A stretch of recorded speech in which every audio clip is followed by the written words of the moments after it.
আসসালামু আলাইকুম ওরহমতুল্লাহ। প্রিয় বন্ধুরা, আশা করছি আল্লাহর রহমতে আপনারা সকলেই ভালো আছেন। প্রিয় বন্ধুরা, আজ আমরা জানব গরমের তীব্রতা নিয়ে নবীজি সাল্লাল্লাহু আলাইহি সাল্লাম হাদিস শরীফে কি বলেছেন।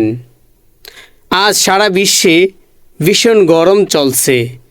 গরমে খুবই কষ্টে দিন পার করছে মানুষ। গরম নাকি সবে শুরু, এবার প্রচণ্ড গরম পড়বে। গরম আসলে কোথা থেকে আসে? নবীজি সাল্লাল্লাহু আলাইহি সাল্লাম এই বিষয়ে কি বলেছেন? মহান আল্লাহ তাআলা জাহান্নামকে দুটি নিঃশ্বাস ফেলার অনুমতি দেন। একটি নিঃশ্বাস শীতকালে, আরেকটি নিঃশ্বাস গ্রীষ্মকালে।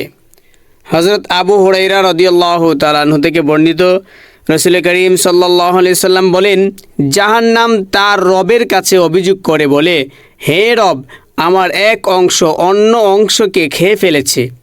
মহান আল্লাহ তাআলা তখন তাকে দুটি নিঃশ্বাস ফেলার অনুমতি দেন। আরবের মরু এলাকায় উত্তপ্ত বালু ও মরুজোরের কারণে সেখানে ভীষণ গরম দেখা দিত। তাই রাসূল করিম সাল্লাল্লাহু আলাইহি সাল্লাম জোহরের নামাজ কিছুটা বিলম্বে আদায় করতেন। এই জন্য গরম বেশি পড়লে জোহরের নামাজ দেরিতে পড়া সুন্নত। হযরত আবু যর রাদিয়াল্লাহু তাআলা আনহু বলেন, এক সফরে আমরা আল্লাহর রাসূল সাল্লাল্লাহু আলাইহি সাল্লামের সঙ্গে ছিলাম।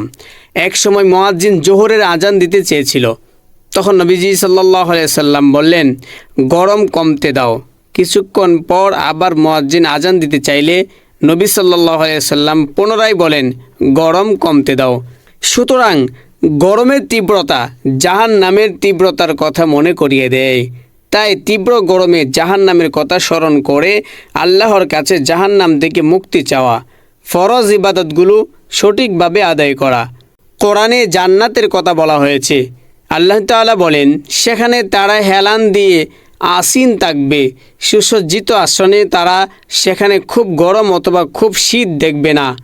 তীব্র গরম থেকে রক্ষা পেতে আল্লাহর দরবারে বৃষ্টি কামনা করা, নামাজ পড়া ও দোয়া করা সুন্নত। ইসলামী পরিভাষায় এই দোয়ার নাম ইস্তিসকা বা সিক্তকরণের দোয়া এবং নামাজের নাম সালাতুল ইস্তিসকা বা বৃষ্টি কামনার নামাজ। বস্তুত যে কোনো প্রাকৃতিক দুর্যোগে বা নানা প্রতিকূলতায় গুনাহ মাফের জন্য আল্লাহর কাছে একনিষ্ঠ অন্তরে তওবা ইস্তেগফার করতে হয়।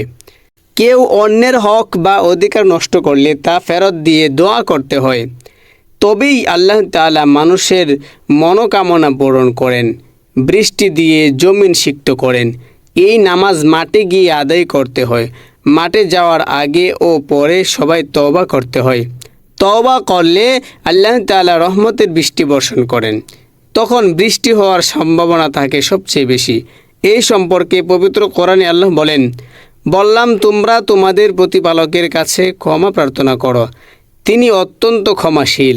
তিনি তোমাদের জন্য অজস্র বৃষ্টি দ্বারা প্রবাহিত করবেন, তোমাদের ধন সম্পদ ও সন্তান সন্ততি দ্বারা সাহায্য করবেন। আল্লাহ তাআলা আমাদের সকলকে এই গরমের তীব্রতা থেকে হেফাজত করুন। আমিন।